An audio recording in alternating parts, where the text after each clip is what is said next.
Randy, we've got a problem. What? They go. Reality's here. He's trying to crash the party. Reality? Who let him in? You're sad that people are mean? Well, I'm sorry. The world isn't one big liberal arts college campus. I don't have an agenda like I want people to do something. I need them to do something. I want them to avoid irrationality. I guess what interests me is just like what interests everybody else. It's just sort of what feels real. That was totally wicked!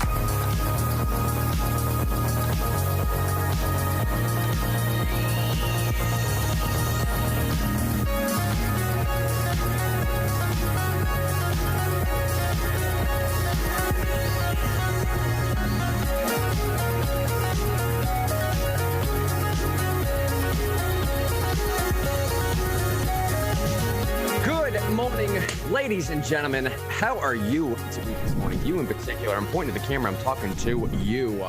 Thank you for joining us this morning. It is 9:01 on this September 23rd, and we here at Real News, we know that you have a choice in who you choose to give your attention to in this morning time. We love you so much for giving us your attention. It's why we do what we do, to build this community, to be with people like you, to see your lovely faces. I don't really get to see your faces, but I know you're there on the other side of the screen, and we love each and every one of you. Jam-packed show this morning. Let's dive right into it. Sean and I have something right after the show we need to get to, so I want to pack as much in as we possibly can here.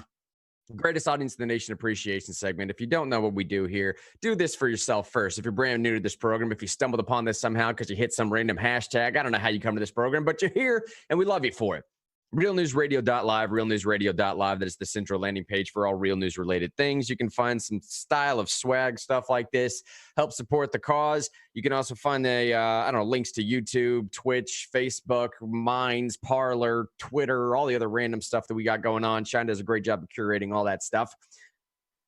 Here at Real News, we like to grow community. We like to create situations where we can have calm, cordial dialogue and maybe even disagreements with people, so that when we do have those disagreements with people, we're having disagreements amongst friends and neighbors, not amongst enemies. Vitally important during a time like this. Greatest audience in the nation appreciation segment. That's how we start this program every single morning. We reach out to y'all, see what you're into. What are you struggling with? Where are you at in life right now? I don't know, man. I know some of your folks are into certain hobbies. What hobbies do you like to do in your spare time? I want to know that about y'all too. I know some of y'all grow plants. I know some of y'all like to research stories about very specific issues. I don't know, man. Do you like race motorbikes? What do you do? What do you do in your spare time? I want to know that too. What are you struggling with right now? What do you need help with? Prayer concerns? Do you need encouragement for something? You just want to shout a praise out to somebody like, hey, this happened. This is cool in my life. Bring it to our attention. We'll celebrate with you. That's what you do as family. You celebrate wins with each other. Speaking of stuff we need help with here, our buddy Jessica lives up in Pennsylvania way, PA way. Jessica, her Uncle Joe, was hit by a car on August 25th. You'll find all this stuff that I'm talking about here linked in the show notes every single morning, regardless of where you're watching from. It's YouTube, Facebook, Twitch, doesn't matter. The description section of those videos, expand that out. You see the Evernote link. Evernote gives you all the show notes that we're running through. This link in particular for this GoFundMe page here. Her Uncle Joe was struck by a car. Literally, his body, his physical person, was struck by a car on August 25th. The guy that hit him, he was driving an SUV, didn't stop, didn't offer aid. He was found 2 miles away wiping blood off of his car. You can actually find the report, the local report in that story as well. Now, Uncle Joe, he has extensive medical concerns, broken hip, permanent pin put in there, completely torn rotator cuff, 2 full-on surgeries, hundreds, if not thousands of stitches later. He needs help. And because of the COVID shutdown stuff, he lost his job. So he's out medical insurance, and he's got some massive medical bills that he needs to pay right now too. Help the guy out. Help Jessica out as well. Hit that GoFundMe link. $1, $5, $10,000, man. Whatever you can donate would be an absolute worthy cause to help this person out.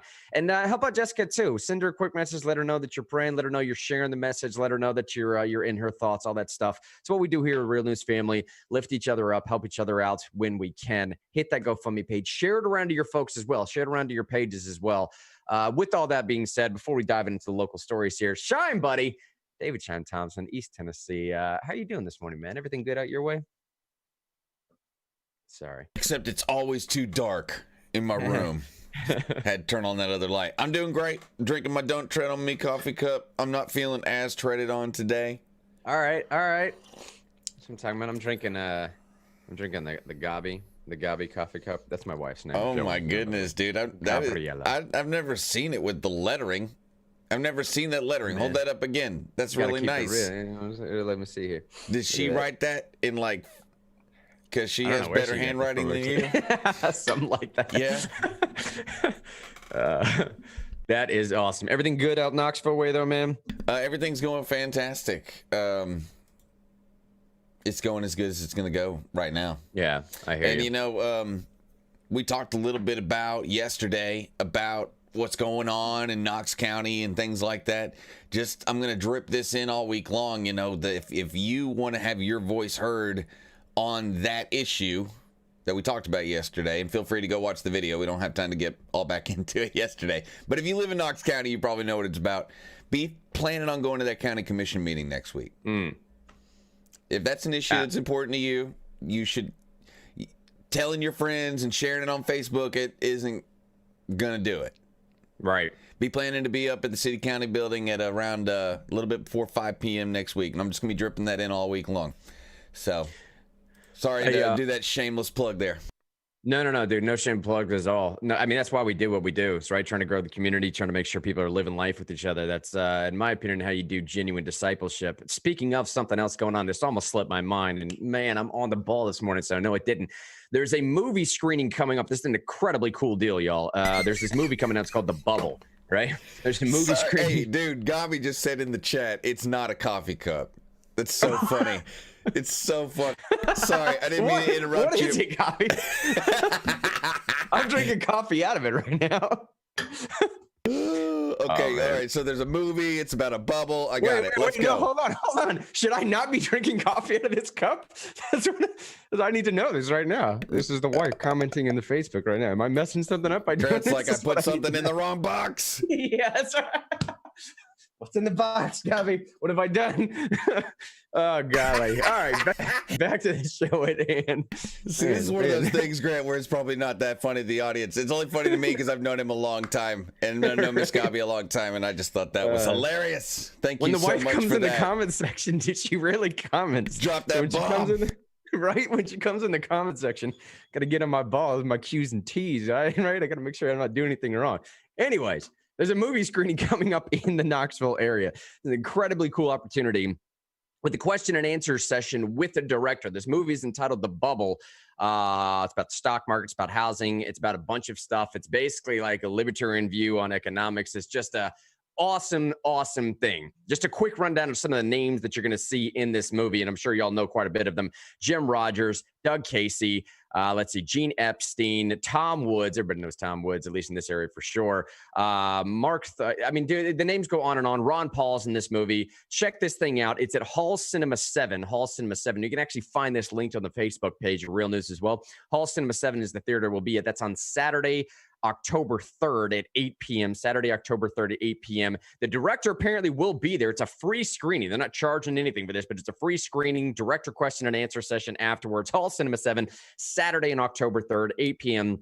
Really cool opportunity. Bring your friends, bring your family, especially right now with the economy being as big of a deal as it is. It was actually the winner of the Anthem Film Festival in 2018, this film was. So, man, definitely check that stuff out. And speaking of Sean, go ahead. I was just going to say, and if you go, you won't be alone. I got a notification last night from my friends in the Knox County Libertarian Party. They're actually doing an event where they're all going to the movie.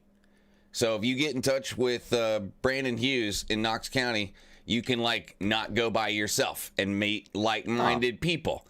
Nice. Maybe not people who are just like you, because that would be boring, but people who are enough like you where you can become fast friends. So check out, what is the East Tennessee Liberty Community, right? Yeah, it's just ETNLP is a better way to find it on Facebook and stuff like that, right? So they're all going. They're all really nice guys and ladies.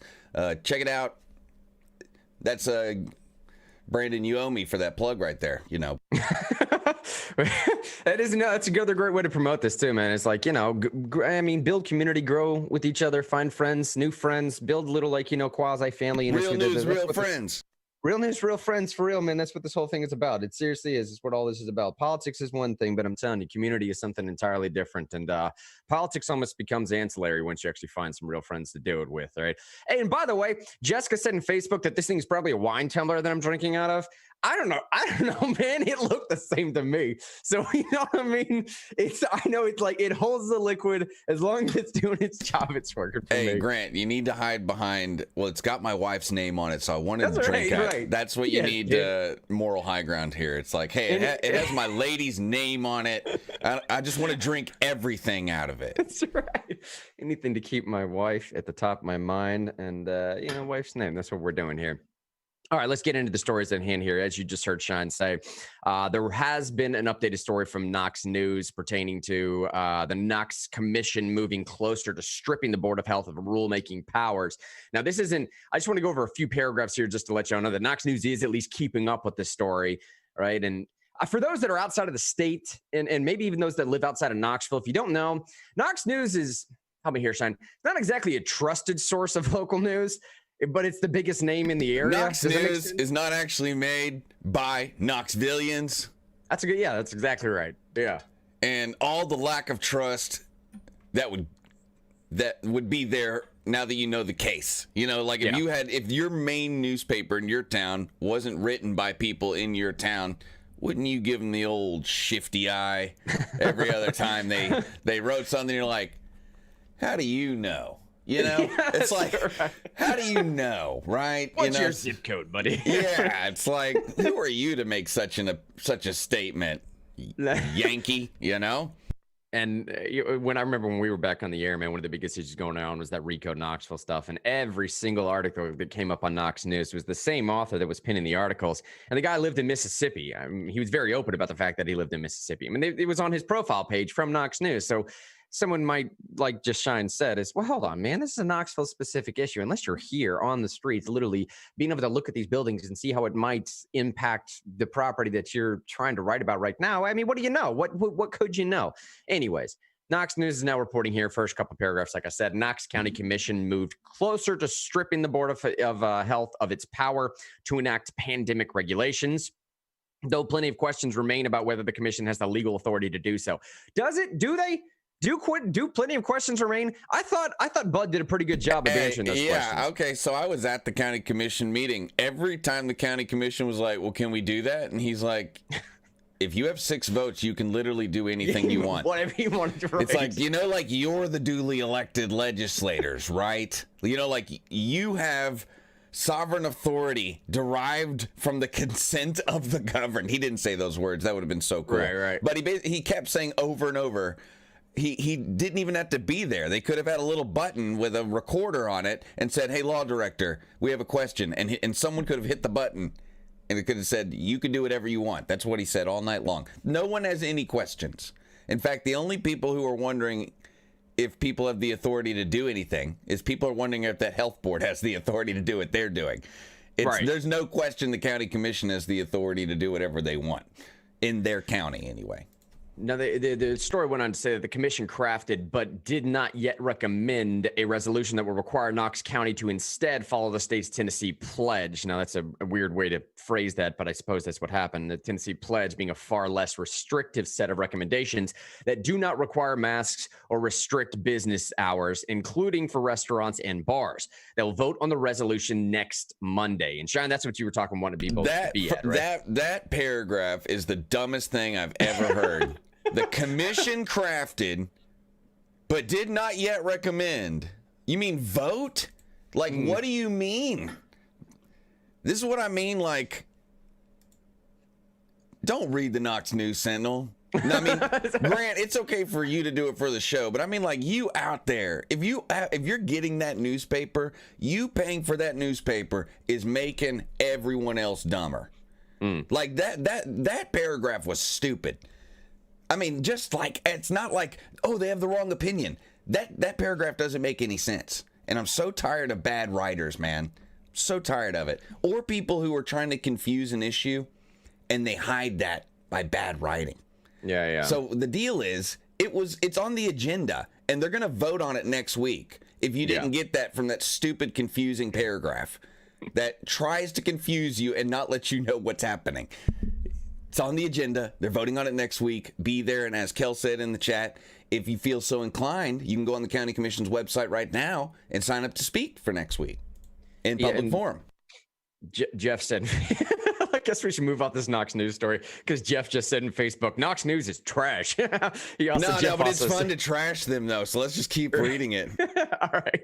Jeff also said they have the power to strip the Board of Health from their power. That's exactly right. I mean, that's, again, the law director said the exact same thing. And to finish portions of the story out here, says that the resolution also seeks to prevent arrests or citations of people or businesses from for not complying with the Board of Health's orders, although that provision is superfluous if the rest of the resolution passes legal muster. I understand that as well. It's also slightly superfluous in the sense that it's not being enforced right now, but in a technical sense, it needs to be there because the law enforcement needs to match up with the actual measure of the law they intend to enforce.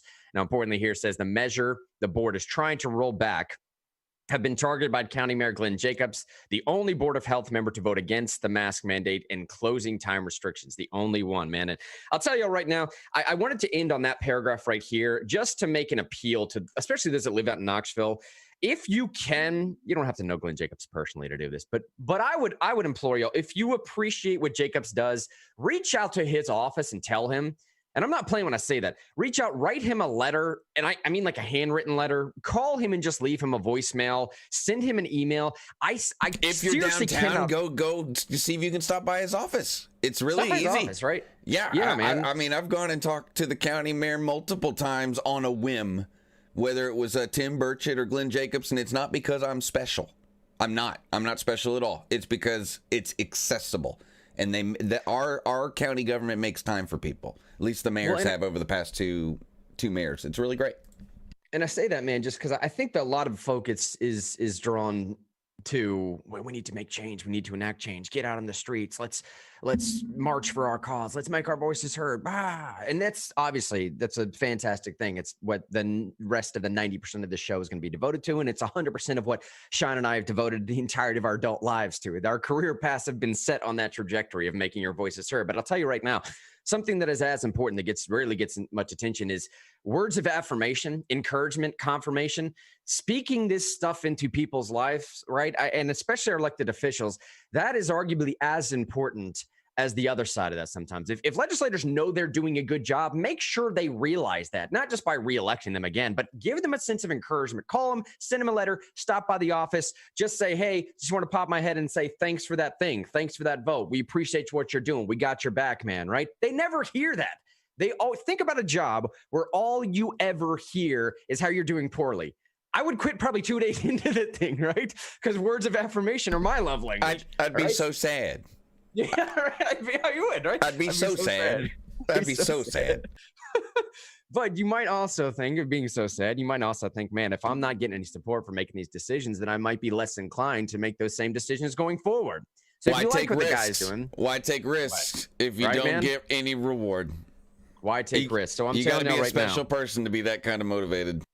If you have something that comes in front of you, be it an opportunity to make a phone call, be it something as simple as like if someone puts a petition in front of your face that just says, I support such and such, as opposed to vote down such and such. If someone just puts something in front of your face, would you just sign this to say, I support what you're doing, or I would support you doing something like this? Sign that thing, man. Get in front of them. Encourage these people is all I'm saying. It does quite a bit, man. Rolling into this next story here, Sean, I'm gonna ask the audience to hold me accountable a little bit because I'm a little bit fearful here, man. Grant, it's your fault. Sorry. I know it's already my fault, right? Yeah, I was trying to hold you accountable. It's your fault. Already? You got to fix it. I'm a little bit fearful, man, that I might become too braggadocious, dare I say even pious. I maybe haughty is the right word here. Whatever the proper term is for. Can we call you Bartholomew? I just don't want to sound like I'm being this look I'm holier than thou type thing, man. But pull up this next story, okay? It's from WKRN. It's under the local stories. The headline is Nashville demonstrators anticipate decision from Attorney General in Breonna Taylor case. All right. And this Breonna Taylor case is one that's been supremely frustrating me, man, because I just feel like there's such an insane disconnect between the people on the street that are marching on behalf of Breonna Taylor and those that are actually trying to do something about it. And I don't know when the movement was co-opted And maybe it always was. Maybe from the very beginning, these folks on the streets have no clue what they're marching for. That would be the easier answer. But at some point, there was such a massive divergence between logic and illogic that we get a situation where Rand Paul, Senator Rand Paul is leaving. What was that, Shine? The acceptance speech from Trump being nominated again? It was the RNC, last night at the RNC acceptance speech with Donald Trump, So Senator Rand Paul is leaving this thing, and this happened several weeks ago, right? He's leaving this thing, and he's accosted. That's not the right word. Verbally accosted. I don't know, man. He's just surrounded by a bunch of protesters. He was attacked by a mob. Yeah. He was attacked. They were screaming. People with him got stuff stolen from them. You know? Oh, I didn't know that. Did they really? Yeah, there was a couple with him, and they stole her shoes. The lady in the couple. Golly. All right. She was trying to like run away, and one of her shoes fell off, and she tried to come back and get it. And they're like, "You want this? Rah! You know, I'm a demon." Rah! You know, whatever they say. well, maybe accosted is the right word. I don't know them, but either way. The point I'm making is that they were screaming at Senator Rand Paul, to say her name, say Breonna Taylor's name. And that's when it hit me. I was like, when did this happen? You were screaming at the senator who quite literally a month and a half prior to this sponsored, meaning it's his name on the piece of legislation. When you say a senator sponsored something, it's not like, oh, I endorse that cause. It means that they wrote it. It was their terms. They authored the piece of legislation that has Breonna Taylor's name on it to end no-knock warrants. So the very thing you want accomplished and done, you are now verbally accosting the guy that is trying to accomplish the thing that you are quite literally in the streets marching for. And I'm losing my mind over the illogic, how illogical it is. I'm losing my mind. And now it's brought here into Nashville. Here's the story, and the reason why it's a local story, at least in the local section of the notes. There's a video, but I don't even care about playing the video, man. It says, for 62 days, a group called the People's Plaza camped outside of Legislative Plaza here in Nashville in an effort to put an end to social injustice, saying, quote, this is Angel Stansberry, saying, we're not going to stop in our pursuit of social justice and equality. The same group is now preparing a plan of response as the country awaits a much anticipated decision of whether or not Louisville officers will be charged in the death of Breonna Taylor. Now, here's where I want to say, Real News audience, hold me accountable a little bit here, okay? Because I'm coming into this with a sense of bias and a sense of passion that I don't exactly think is fair. I want to know, for those 62 days, or even well before that, where were y'all when we needed you? When I sent out a message for this massive sort of thing that we were doing with the ACLU, with the NAACP, with Equity Alliance, this big shindig we were putting together, and 4 people showed up. Where were y'all then? Where were y'all when we were working with every single one of these groups to try and get voting rights back to people? Where were y'all when we were marching the halls every single day this session trying to repeal civil asset forfeiture? Where were y'all when we were putting events on every single day in this community trying to do the exact things that you were out there in the People's Plaza trying to do? What are you doing? What are you doing? I don't know what you're doing, man. And I'm sitting out here trying to give opportunities for everybody in this area to do something about it. I don't know where the disconnect is coming from, Shine. Grant, I think I understand. Did you offer people any tents so they could stay on the Capitol? Did you do that? Did you offer anybody any tents, any camping chairs? Well, that's your problem right there, Grant. You didn't. You didn't offer people to stay at the Capitol for overnight, and that's why no one got excited. But let me be honest, man. Like we need help convincing, and I'm not joking about this. We need help convincing Democrat legislators in this state to overturn civil asset forfeiture. We clearly, obviously need help convincing our Republicans, but we actually need some help convincing Democrat legislators that if police officers, if you don't know civil asset forfeiture, police officers can seize your property. Seize is the proper term. Seize your property without actually charging you with a crime. And you never actually have to be convicted of that crime for that property to be forfeited over to the state. Meaning police can take your stuff and don't have to actually charge you with a crime. That is a very real thing. Happens all the time, all across the country. I think they did it to the tune of $18 million in 1 year, something like that in Tennessee. It's a very real thing. We're trying to put a stop to it. At Americans for Prosperity, we're trying to make it a thing where they at least have to charge you with a crime to take your stuff. We need help with that.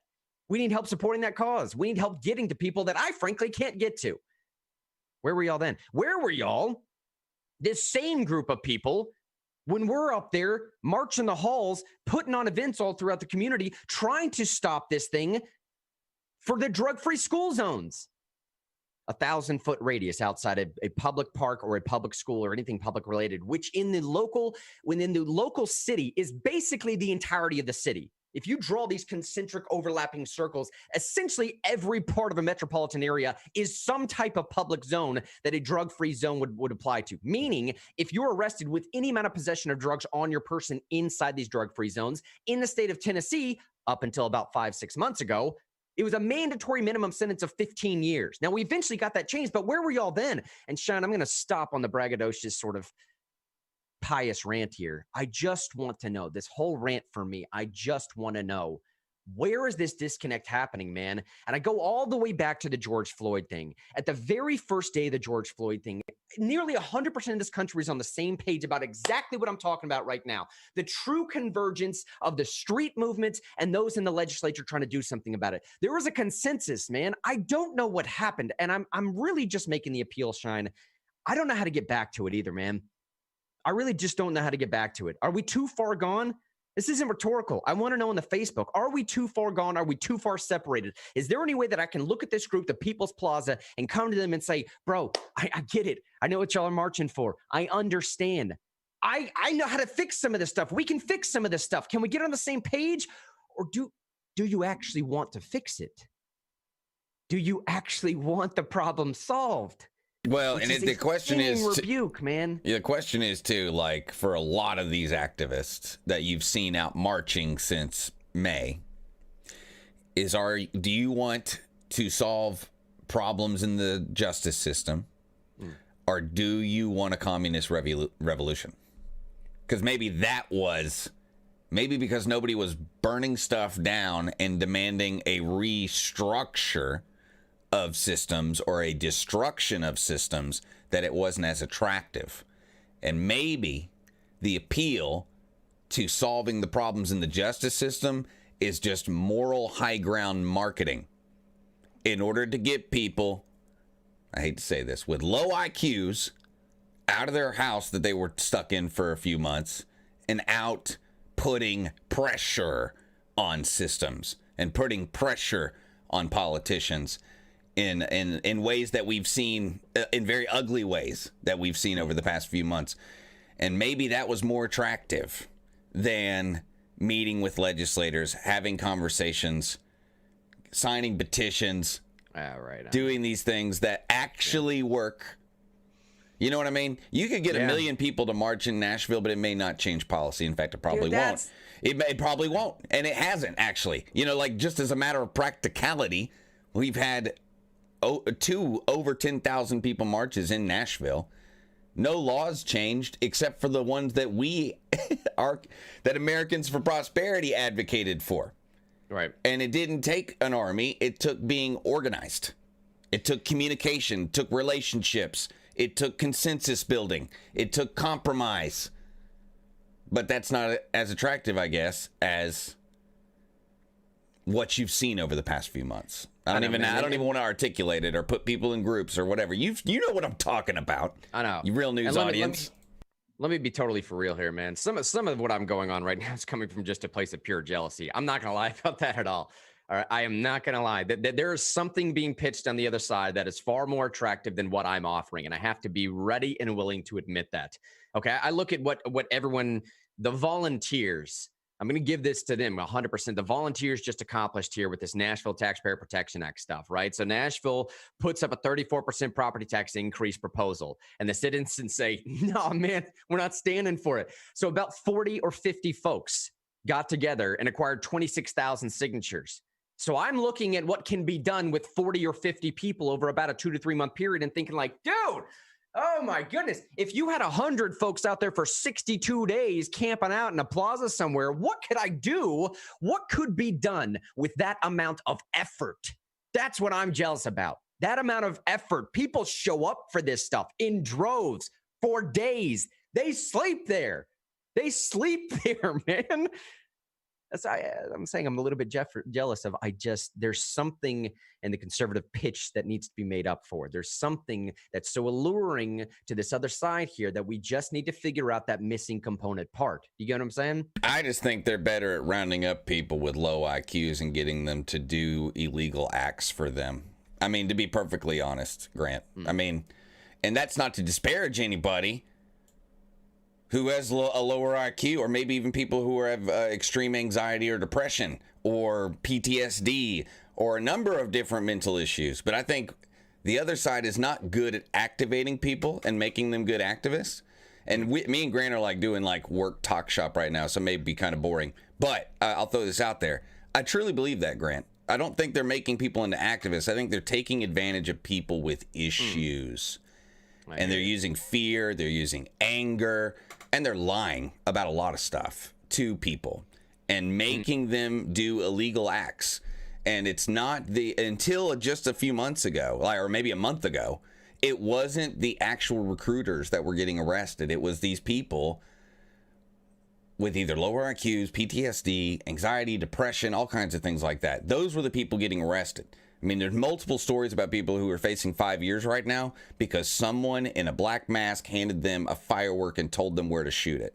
You know what I'm saying? They walked up to them and they're like, here's a firework. And they're like, maybe I'll use it later. And they're like, well, if you're not going to use it right now, give it back.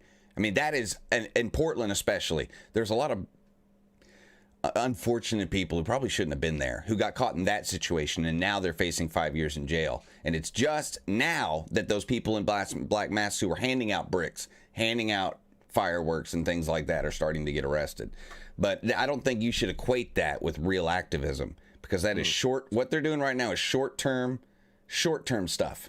Yeah, you may be able to put some pressure on things, but any branding you associate with that destruction, with those threats, that brand will be dead because no one will trust it, no one will like it. And it's not going to be an agent of change for the long term, which very well said. If you're going to make change, it's not worth it if during your lifetime it'll change back or go worse than it was than the change you enacted. That's why it's really important to work together with people in legislation, because in 10 years it could be undone if you don't do it right. If it has, you know what I'm saying?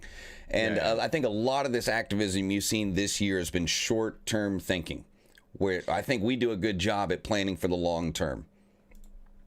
Don just liked the stream, by the way. Don, we love you. Appreciate the likes, the shares, the hearts, all that stuff. It really helps tweak this algorithm, not because we want to have more viewers or followers or anything. We just want to grow this community and this family. And I think, to Shine's point, look, man, everything that we've done for activism in Knoxville and in Nashville and anywhere else, I think Shine would agree. Like, it's cool passing legislation and it's great signing petitions, but at the end of the day, man, I would much rather have someone walk away with a lifelong friend than pass any piece of legislation.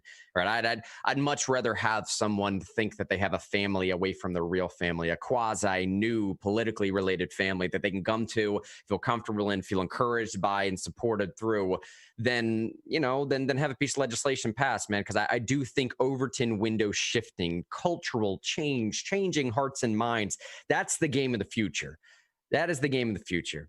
Shannon just said on Facebook, by the way, she said, I think one of the biggest issues is that all these legislators are lazy. Yeah, that's true. And she said they would much rather talk than do the actual work. It's smoke and mirrors for them. I think one of our fantastic followers, Sherry Voluntary, would probably agree with you on that as well. She made a similar comment just a second ago. Sherry also said on Facebook, Michael Bolden of the 10th Amendment Center said he's seen legislation passed because 15 people contacted a politician, and that's at the federal level. That's an absolute incredible stat. And I tell you, that's usually how it goes, because there's some sort of mathematical equation that these people apply to any number of phone calls or emails or handwritten letters or something. They kind of say, if for every blank that I'm hearing from, there's probably this number of people that I'm not hearing from that feel the same way. You know what I'm saying? That's sort of the mental equation they do. David said in Facebook, legislators only do what they want, not what the people want. We should get to vote on every law because legislators are able to vote. Jonathan said, make no mistake, the riots and protests are led by those that want anything other, that don't want anything other than a socialist revolution. And Amy just said in Facebook here, from what I can tell, they don't want to negotiate. valid, right? He said they know they can take America by the slow slide into socialism because they lost the election in 2016. So they're trying to get a civil war, to get a revolution where they destroy the country and then they get to rebuild it in their image. And I think Amy's correct here. It's just what Shine is saying too, is that the pitch that nobody's picking up on is, I think everyone's kind of being coaxed into this false notion, this false sense of security that they have a ticket on Noah's Ark. So when the floods comes, that they're going to be one of the select chosen few. I'm telling you, man, it's not how socialism works. It's not how communism works, bro. You just help build the ark, and then you get washed away by the flood as well. And those select few that have the tickets to Noah's Ark, it's not you. I can guarantee you that. It is not you. Oh, man. If socialism is anything, and communism is anything, it is thorough. There will not be anywhere for you to hide. It's thorough. If any, it's not really much of anything else, but really thorough in its way to get everyone to acquiesce and be a part of that system or be discarded and chewed up and spit out by that system. Hey, by the way, let's switching to some national stories here. Near the bottom of the hour, realnewsradio.live, by the way, realnewsradio.live. Center landing page for all real news related things. YouTube, Facebook, Twitch, any of our links. Share that around to your folks. We'd love it as well. First national headline I kind of want to get to here. Burchett released a little quick video. I'm going to get to this back in a second. But before that, let's jump to this next story. The topics for the first presidential debate. Let me know what y'all think about this. This was released by Chris Wallace last night. The debate obviously will be moderated by that same Chris Wallace. There's a tweet link to this coming from Emma Kinnery. I don't know who this is, but she got it from Chris. Here's the headlines. These are the topics for the first presidential debate. Trump and Biden records. I kind of wonder, let me just read through them and then we'll hit them one by one. Trump and Biden records, COVID-19, the economy, race and violence in our cities, the integrity of the election, and the Supreme Court. Now, I do wonder if the Supreme Court conversation is even going to be worthwhile by the time that they actually get to it, because maybe by that time it'll be pretty much said and done. But let's jump back to the top for a second. The Trump and Biden records. The Trump and Biden records, I kind of wonder how hard Chris Wallace is going to go on this. Chris Wallace, correct me if I'm wrong here, Sean. Chris Wallace is not exactly known for having sharp teeth, if you will. Right? Like, he doesn't really get in the mud and fight around. He's not the kind of guy that's going to... I don't know, man. I don't know. I mean, I feel like he has sharper teeth than Brett Baer. Well, I'll give you that. I mean, as far as, like, people you would see run a presidential debate at Fox News, I think he's the most likely to ask a hard question in that typical anchor journalism way, not in a Tucker Carlson gotcha kind of way. Right, exactly. Yeah. Or I was thinking the blonde-haired lady who got fired for saying she wore blackface in elementary school. Kelly. What's Kelly? Megyn Kelly? Megyn Kelly. Like, Megyn Kelly would ask, like, she asked, like, the regular gotcha question. Chris Wallace is more in the anchor class. Right.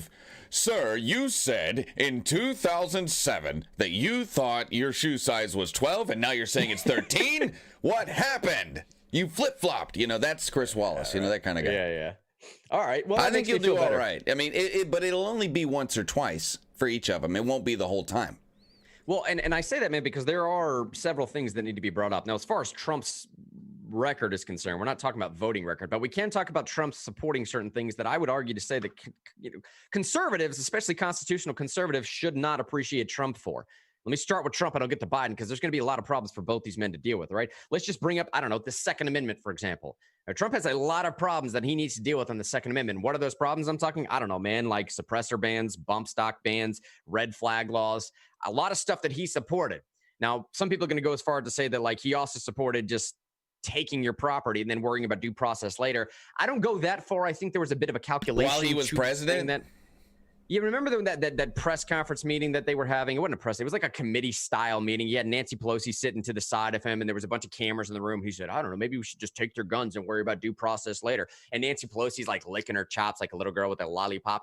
Yes, let's do that, right? So, I mean, I don't really know, man. I think that was more of a ploy to get Democrats to admit that that's kind of what they were actually wanting to happen all the time. I don't know if that's Trump's actual stance on it. But at a minimum, I do know you can point to Trump supporting red flag laws, supporting bump stock bans, and supporting suppressor bans and say, that's a problem for Second Amendment supporters. But it's also not the biggest deal for Trump supporters at all. It's also not the biggest deal for Trump supporters. What I would love to hear him talk about with Biden's record is, dude, I don't know, bro. You seem to be the architect of civil asset forfeiture. And in the 90s, it seems to be your bills that you pushed primarily through that gave us sort of the exponential increase in prison incarceration problems that we have right now. So how do you speak to that? How do you, as the Democrat representative, speak to that, also knowing what's going on in these streets right now, what they're calling for, what they're asking to be changed?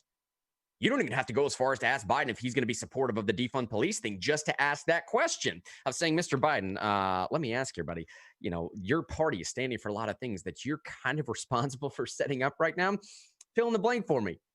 And you can't push it off on your VP because your VP was the one that was prosecuting them. You know what I mean? So it's like, as far as the standard across the board here, the other guy, Trump, kind of looks like the criminal justice reform president. I don't know, man. He's got the First Step Act going for him.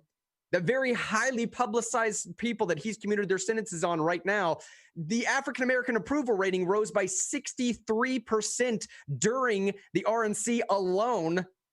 I mean, you got a problem, Biden. Where do you come back on that? COVID-19 is what it is, right? I'm not sure what the response is going to be. So there. how many answers to the questions from Biden are going to be him whipping out his phone and playing Despacito? I don't know, dude. You think he's got like a soundboard? He's got like Shakira, Despacito, Ricky Martin, He just got him. Lowrider, whatever. He's like, trying to get the Latina vote. Yeah, maybe he's got a phone a friend on there or something too.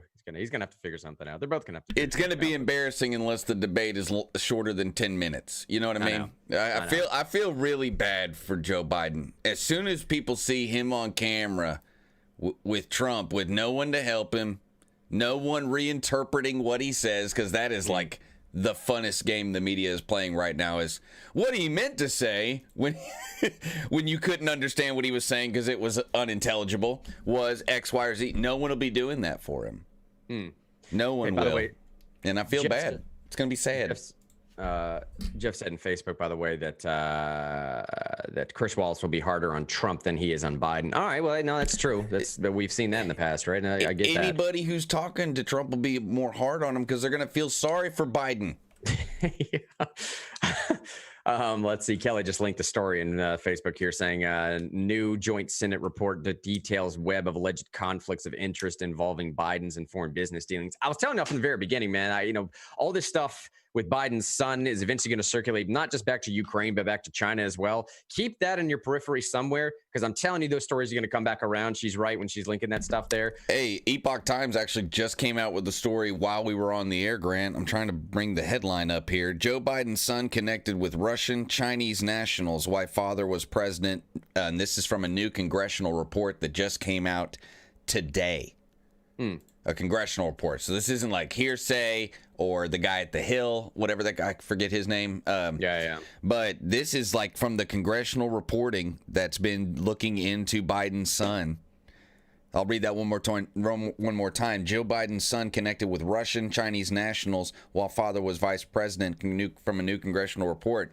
And that's referencing those billions of dollars in loans that no one understands why Joe Biden's son would have been given like $8 billion from Chinese nationals right after Joe Biden and President Obama helped with, that was when they were talking with the TPP, trying to get the Trans-Pacific Partnership going. It looked like it was a go. And then Joe Biden's son was given like $8 billion, which he turned into way more. Right? He immediately went to the United States and invested in the stock market. And I think, like, even if there was no illegality, it's going to, like, just look bad.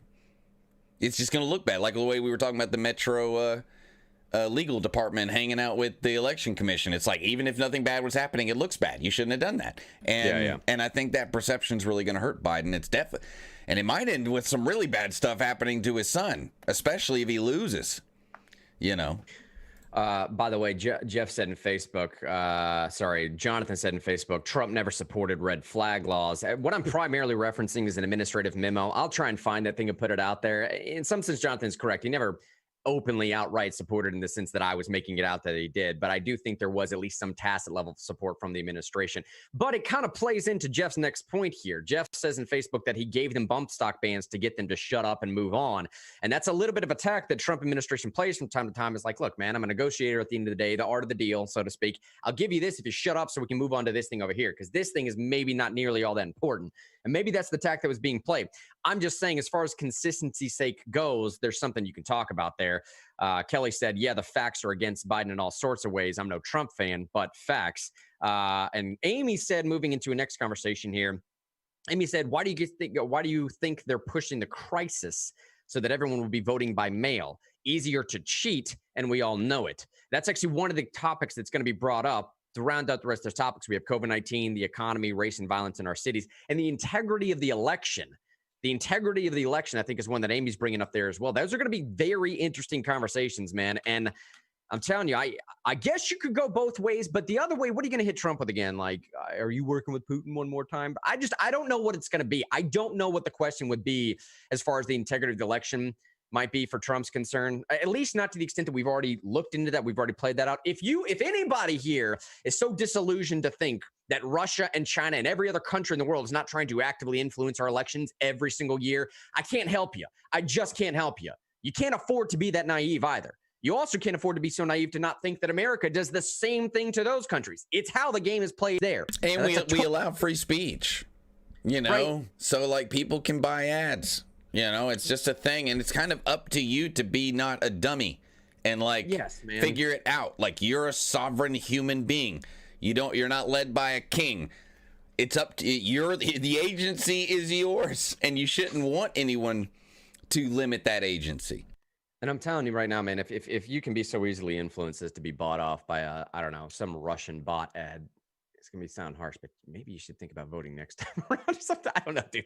Educate yourself a little bit. If it just takes a simple meme put up by some random Russian gangster somewhere, then you got problems deeper than maybe you weren't paying enough attention in the first place.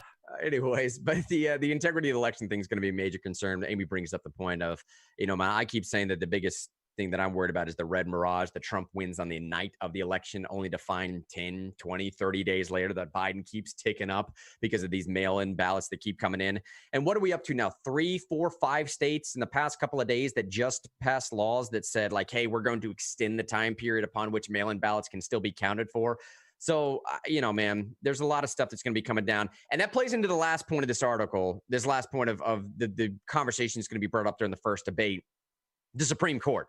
I think the most convincing argument that I've heard so far, one of the most convincing arguments I've heard so far as to why we need to figure out the Supreme Court stalemate right now, as opposed to waiting till after the election, is because I'm telling y'all, for the very thing we just spoke about, the integrity of the election, one of the worst things that could happen is to have a 4-4 split in the Supreme Court. If we had a 4-4 split in the Supreme Court and we have an actual red mirage situation where 37 days after the election, we still don't know who the president of the United States is, man, somebody's going to have to step in. And that body that we've allowed to step in previously, Bush v. Gore, has been the Supreme Court. Well, if they're stuck 4-4, I don't know which appellate court you kick it back to then at that point. And I don't know how that's going to go down, but it would be dire for everyone. The last thing I'll say about this here before we move on to the DOJ stuff, because I want to get y'all's opinion on this. Amy Coney Barrett. This is the name that I brought up when Kavanaugh's name was originally being thrown around. I do not like Kavanaugh as a justice. I'm not talking about any of the stuff that Kavanaugh went through. I'm talking primarily about his stance on the fourth. I really don't like his stance on the fourth. I really don't like Kavanaugh, the idea that it was essentially Kavanaugh's language that set the standard for what now became Obamacare. In the D.C. Circuit Court, it was Kavanaugh that kind of played around with that language. Is it a fee? Is it a tax? Well, it's in the taxing power. So as far as judicial interpretation is concerned, we should make it a tax so they can do it. That went up to the Supreme Court. Kavanaugh's not a great conservative justice, in my opinion. Now, he's not John Roberts, but he's not nearly as good as a Clarence Thomas or a Gorsuch is going to be. And Amy Coney Barrett is one of these names that was thrown around at the time that I was thinking, like, maybe she's a true originalist, not even a textualist. A true originalist meaning, okay, what did this mean at the time that it was written? If you want it to mean something different, go write a piece of legislation.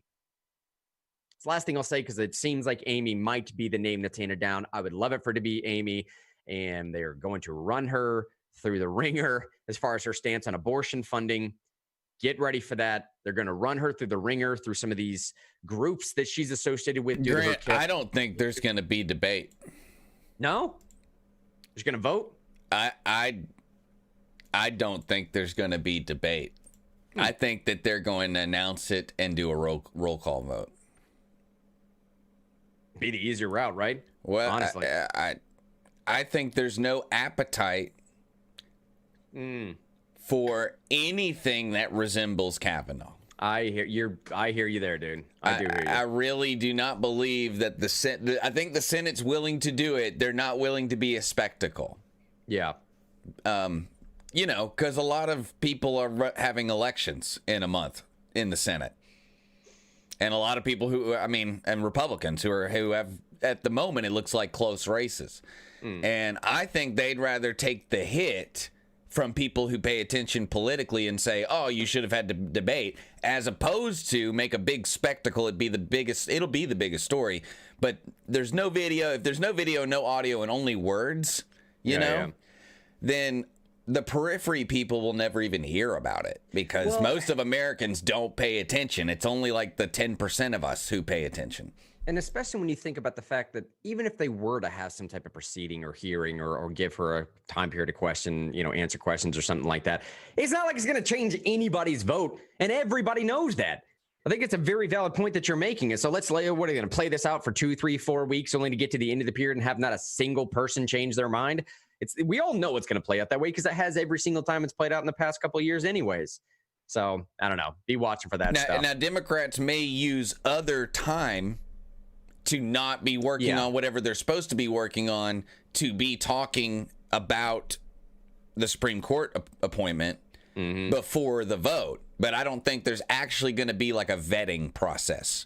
Yeah. Because there isn't going to be any debate. There's no appetite with the Republicans to compromise, negotiate. No appetite. That's what I'm hearing. Yeah, I hear you, man. I hear you. And I think Democrats are also kind of slowly realizing that the next chance they'll get to replace someone after this, I believe, is a Breyer. What is he, 82 now? Something like that. Don't quote me. I'm pretty sure he's 82, but it's Breyer and then possibly Thomas, because Thomas has been pretty open about the fact that he's wanting to get out of there sooner rather than later type thing. But Breyer's already on the liberal side of the panel anyway. So it's just gonna cement the already cemented split. Either way, let me go into this last topic here with the remainder portion of the show, because I really just want to know where y'all come down on this. So the DOJ comes out with this. It seemed like it came out of left field, but if it really hasn't, if you've been paying attention for quite a while. Left field. Right? Nice one, Grant. It came out of left field. That was good. But it really didn't, if you've been paying attention for a while. Let me just read the headline here. Department of Justice identifies New York City, Portland, and Seattle as jurisdictions permitting violence and destruction of property. And Barr has actually, in interviews, labeled these cities as anarchist jurisdictions. Now, I know a lot of our ANCAP friends don't like that terminology, but it is what it is, all right? The simple definition, you got to go with it. Hey, maybe it's your fault, ANCAP people, but they totally stole the word anarchist from you, and it doesn't mean what you think it means to the American consciousness anymore because of Antifa. And I really hate that for you, but that is the case. So you should know that when you're speaking to people about your ideology, is people, when you say anarchist, they're going to think an A with a circle around it. I'm sorry about that. I don't know, man. Maybe now's the time to embrace voluntarism, right? I've always thought it was a bit more apt description anyways. It's definitely more Tennessee sounding, so it is, right? I like it. But I also don't identify as once who am I to speak to the thing? Whatever. We'll get back to the story. I identify as a chicken. The U.S. Department of Justice today identified the following 3 jurisdictions that have permitted violence and destruction of property to persist and have refused to undertake reasonable measures to counteract criminal activities. As I said before, New York City, Portland, Oregon, and Seattle, and Washington, apparently. The Department of Justice is continuing to work out to identify jurisdictions that meet the criteria set out in the president's memorandum, and will periodically update this list of selected jurisdictions as required therein. Now, those list was published by the DOJ's website, yada, yada. You can see that stuff there. And here's the statement from Attorney General William Barr saying, quote, when state and local leaders impede their own law enforcement officers and agencies from doing their job, it endangers innocent citizens who deserve to be protected, including those who are trying to peacefully assemble and protest. It's a good little inclusion there at the very end. He goes on to say, we can allow federal tax dollars. Sorry, my bad. We cannot That's the point of the story. We cannot allow federal tax dollars to be wasted when the safety of the citizenry hangs in the balance. It is my hope that these cities identified by the Department of Justice today will reverse course and become serious about performing the basic function of government and start protecting their own citizens. William Barr, man, love him or hate him, he has a very unique sort of uncanny ability to just cut to the core of like, it is what it is. It is what it is.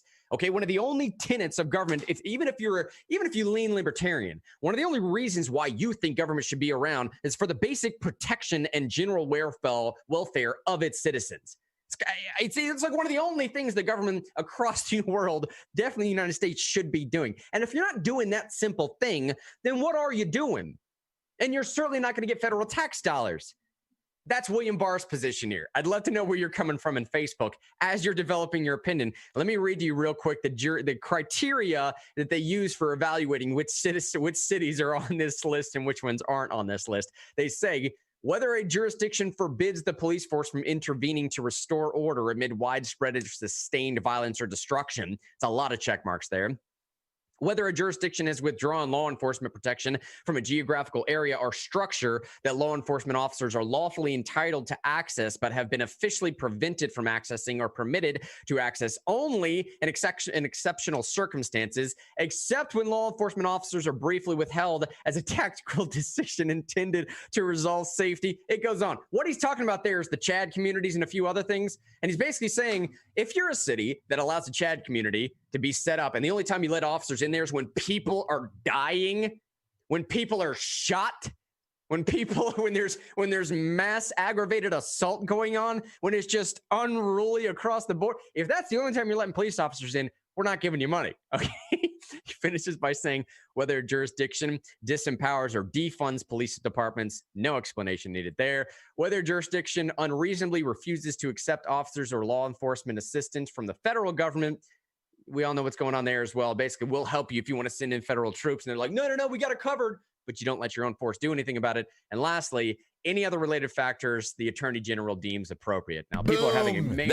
That's a lawyer there. That's the one. And I've reserved the right to revise this criteria and add to it at my pleasure. Now, it's that last one that people are having a major problem with, of like, well, there's the potential for government overreach, but it's also... I don't know, man. This is where I want to hit some Facebook comments. Nah, let me give my 2 cents real quick. So the federal government, in order to function, relies on states and local municipalities to enact what they say is legal, right? That's the federal government as a concept. You don't have enough employees to make states and municipalities do what you want to do. So you rely on them like acquiescing to your leadership and things like that. When you can't use bodies as force, you don't have enough people. The federal government uses money. That's the only other tool they got, right? I mean, it's the only other tool they got. And my thing is, if you're one of these big cities that has, I don't know, a double-digit percentage of money coming from the federal government in order for you to have a functioning budget, or even a single-digit percentage, then this is the bargain you struck. You know what I mean? This is the bargain that you've struck here is, you take the money, then you get told what to do. That's the way it works. And in the most extreme circumstances, they won't just tell you what to do. They'll take away the money, which is, when you consider the alternatives of the past, when, say, a duke or a governor wasn't doing what the king wanted, he would send an army. So this is an improvement on humanity and legal systems and systems in general. But it is a form of force, but it's what you signed up for. Like in Chicago, New York, LA, there's a lot of federal grants, a lot, to the tunes of billions, I would assume. I'm not an expert, but like this is what you signed up for. And if you don't like it, then pay your own bills. Then you won't have any, then the federal government won't have any leverage over you. But that's what you get, If you can't pay your own bills, then someone else gets to tell you what to do. I mean, that's real life. If you live in someone else's house because they're paying the rent or the mortgage, they get to tell you to clean your room. That's the job. That's the life right there. And I realized the initial sort of guttural reaction that libertarians, minarchists, ANCAPs, maybe even some hardcore constitutionalists might have to something like this is their initial guttural reaction would be something of, I don't know, I don't like it. It feels weird. It's a little bit unnerving, but I'll have to say this as well. Looking at it from a logical perspective, I do understand in the simple sense that like there's going to be an equal and opposite reaction. Okay. And just to show y'all that in some sense here, I'm not even necessarily taking a stance right now. I'm just saying here that this is not a subjective interpretation from the Department of Justice. Just some of the stuff that they list off. You can show them on the screen here, Sean, if you want to as well. Some of the stuff they're listing off as to why they want to withhold federal funding. Primarily, like, the reason why they're talking about money is because they're saying, like, you know, look, if we mess around with your money, maybe you'll start playing ball. Now, I will say, watching Tim Pool's podcast and a few other things, he does make a very good sort of counter argument saying, I can see the other side saying right now, hang on. You're saying we have a problem with lack of law enforcement. You're saying we have a problem with increased crime rate, and you're going to take away money? How is that going to solve the problem? You're going to take away resources? That's only going to increase the problem, i.e., you are the ones that are now defunding our police source. I get that. I do. But in a simple sense of a negotiation, as far as that's concerned, let me read a few of the things they're citing as to why they say you'll need to get your house in order. In New York, they say shootings in New York City have been on the rise since looting and protests began on May 28th. For July 2020, shootings increased from 88 to 244. It's a 177% increase over July of 2019. In August of this year, shootings increased from 91 shootings to 242 shootings. That's a 166% increase of August of last year. Let's move to Portland. This month in Portland marked 100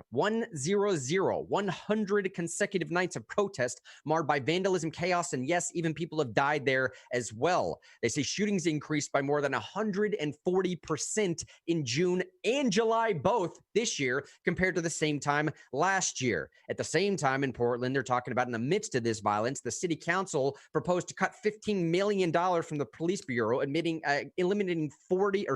84 positions. Let's move to Seattle, Washington. They say for nearly a month, they're talking about the Chaz Chop community was set up. There's no need in going into that explanation. We know exactly what that was. Law enforcement and firefighters were precluded from entering the territory unless someone had died already, and person-related crime, not property, not burning down buildings, not setting trash can fires, but person-related crime in the CHOP area increased 525% from the same time period just the year before in that exact same 6-block district. So it's not like they're dealing with peas and carrots here, man. This is legitimate, statistical, provable information of an exponential increase in crime. Something's got to be done. Now, whether withholding federal funds is the answer, I don't know. Honestly, I don't know. I just know the stats indicate there's a major problem in these specific cities. I don't think anybody's disagreeing with that, right? Let me hit some Facebook comments on the way out here, and then Shine, probably we need to end the program here. Let's see. Amy just said the rest of America shouldn't be paying for these cities' incompetence. That's valid, okay? I hear where Amy's coming from. I totally hear where Amy's coming from. She's saying, look, if these are city-related decisions by representation that I have no part in, why am I paying for your bad decisions? It's terrible one way or another. Jonathan said the federal government's control over states and localities is funding. That's the point then, right? He says the federal government's control over states and localities is funding, unless it's a matter of sedition or insurrection. Extremely valid. And I would also say unless they're prosecuting some type of federal violation, but then you get into wonky stuff, right? Hey, man, there you go. We'll end this on that program right there. My name is Mr. Henry, David Sean Thompson over there. Sincerely, for real, we say this every day and we always mean it. We love each and every one of y'all. Check out the links in the show notes here. Check out the Evernote Help Out Uncle Joe. Go do the East Tennessee Libertarian thing, the movie screening on October 3rd. That stuff is on the Facebook page as well. And look, man, I'll say this too. If you're in the Nashville area, we are doing grassroots training. Our corporate folks are flying down every single Thursday evening in October. Every single Thursday evening in October from 6 p.m. to 7 p.m. at one of the brand new Hilton Inn Expresses over here in the downtown Nashville area. We're doing this grassroots certification training. Fantastic stuff. We're building communities like we do on Hero Real News. We're building a family. We're building a massive, strong, tight-knit little unit so that when November hits, man, we're hitting the ground running, doing the get out the vote phase for the Nashville the Nashville Taxpayer Protection Act, getting rid of that 34% property tax increase here in Nashville. That vote is on December 5th. Yeah, that's it for today. Love each and every one of y'all. See y'all tomorrow.